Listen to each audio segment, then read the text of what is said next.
Welcome back to my channel. So today I want to share with you the newest PC build that I'm doing. A couple of months ago I uploaded a video with my most recent PC build, which was a mini ITX system, an Intel based Z170 chipset based, so 6/7 generation i5 i7 chipset. But now I decided to build a completely new system, which is AMD based with a Ryzen CPU, of course. The reason I decided to do that, because my computer was plenty powerful enough, is several reasons. My mini ITX, it's fun to build in, but it's extremely annoying to change parts in it. Everything is very cramped. You really have to fiddle around with cables and everything. It looks good, but sometimes just annoying. And I wanted my computer to be more of a light show. That's the second reason. And the main third reason is Microsoft dropped the specs for the upcoming newest flight simulator that is coming out this autumn, and I'm a massive flight simulator fan. I'm looking forward to the release of this flight simulator because until now I had a dedicated XP rig that I was still using to play my Flight Simulator 2004. So the specs for the new flight simulator aren't exactly low. If you really want brilliant performance, they demand the best of the new parts. So the CPU right now is probably going to be temporary. The CPU will be upgraded when the game drops, when I see how good it performs on that CPU, and if maybe the Ryzen 7 or 9 CPU is needed. So in this CPU, in this PC build, it's gonna be the following parts. We have the AMD Ryzen 1600-AF, a very good value and very praised CPU, 6-core 12-thread. Can be overclocked easily. Its stock speed is 3.2 gigahertz. I will probably mess around a bit with trying to overclock it, see what difference does it make. The board that I got with it is the Asus Prime B450. I wasn't looking for anything particularly special. The good thing is about it is, of course, it has the hour sync, so it has a RGB header on the motherboard. It's direct RGB, so it's not addressable RGB. It's a 4-pin header. So all of my RGB accessories are based on so I easily can connect it and daisy chain it to this motherboard. It's a micro ATX because I decided not to go full ATX because the case would be just too big, and I wanted to be bigger than a mini ITX, but not as large as a full tower. The case that I used, that I ordered actually, you can see it behind you. It's a Cooler Master Masterbox NR400.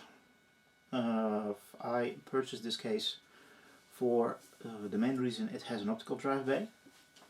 It has a good PSU shroud, very good cable management, and tempered side glass. Those are very important for me because this system is going to be off-the-wall RGB. Probably I will be getting a couple of Cooler Master RGB strips if I decide that it doesn't have enough RGB. Originally I planned to put a liquid AIO system in it, so a closed loop system. But Cooler Master actually also released used models of their liquid AIOs, but then I kind of looked around it, and those hoses still kind of annoy me. I want to see as little wires as possible, and I want to see everything in straight lines. So what I decided to do is actually quite funny. I still had the heat block of Cooler Master 212. It's great for cooling all kinds of CPUs. The original fan that it came with is long gone. I probably sold it a while ago because I was using always another fan. But because the system is going full RGB, I'm just going to mount one of the Cooler Master RGB fans on it. Since those RGB fans are all 4-pin, so they're all PWM. So it's going to be quite easy. The fans in the system that I went with, I actually still need to receive 2 of them, and so it's going to be 4 fans total, maybe 5 if I want to add the top one, but it's going to be this one. The Masterfan SF120R RGB. They go up to 2000 RPM. So they're quite fast.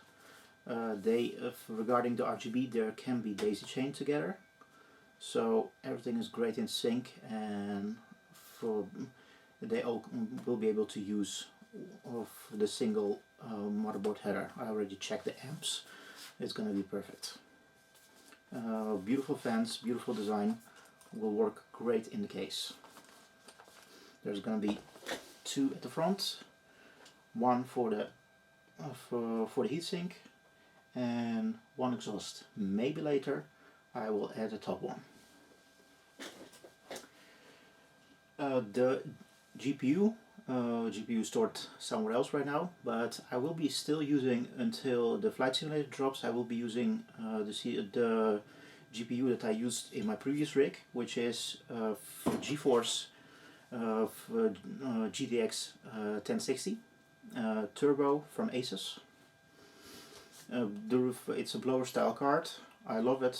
It's nice and quiet, and it doesn't release its heat inside the case, so it just draws it right out.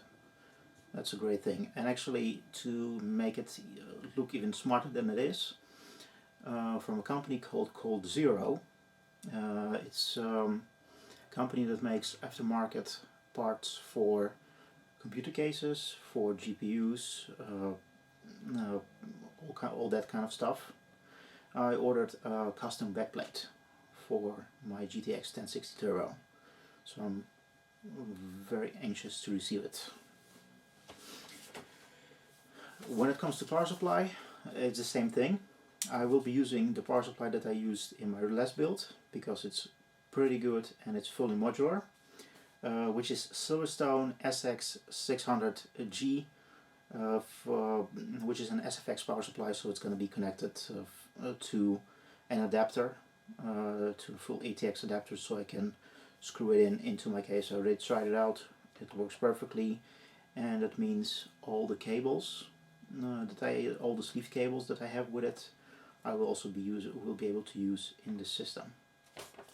I'm pretty happy about it. And the last and certainly not least is the RAM that I decided to use with the system, and that's the most special purchase, which is the G.skill Trident Z Royal. This is the most beautiful RGB RAM in existence. No other company comes close, and I checked them all out. The way that the light is spread with those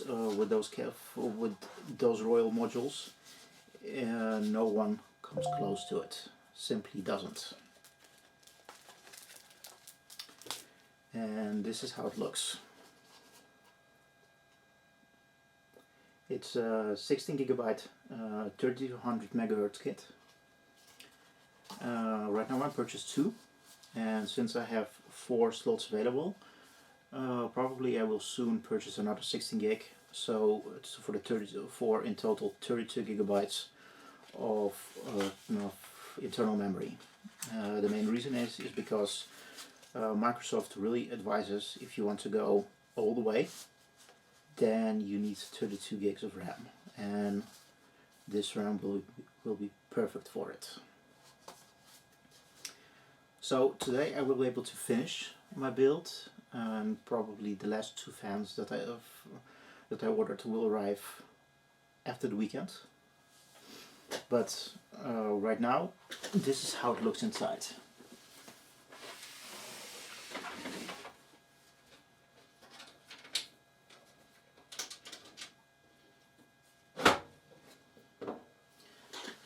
Damper side glass removed. So we have right now just the CPU in it. I put it in it to test the heatsink, because it was quite close regarding not touching the tempered glass, but it fits perfectly. And as you can see, the sleeved cables are already routed. The SATA cables are already routed. I'm still using the regular Kingston SSD, 240 gigabytes in it. I will be upgrading it when, again, the flight simulator drops. I will be upgrading it to M.2 SSD, probably a very fast one, because it's also advised by Microsoft. But I'm looking very much forward. Right now I'm just gonna finish the build, close it up, install Windows 8.1. Yes, I know, for most of you are probably already using Windows 10, but I like Windows 8.1 better. I will be installing Windows 10 in the autumn on the new SSD, again when the Flight Simulator drops, because Flight Simulator 2020 will only run on Windows 10. At least that's what Microsoft is telling. But yeah, that's my current build. Most of the old parts that I didn't need I sold off for good prices, and I'm pretty pleased to get on the AMD bandwagon. So if you also gonna do a new build and you're gonna go all out when it comes to RGB, I really advise the G.skill Royale, because it's the best looking RGB RAM that is currently on the market. It's my own opinion, but I checked several different ones out, and there isn't one that looks better. So thank you for watching. I will post a small video when the whole build is complete. Until the next time.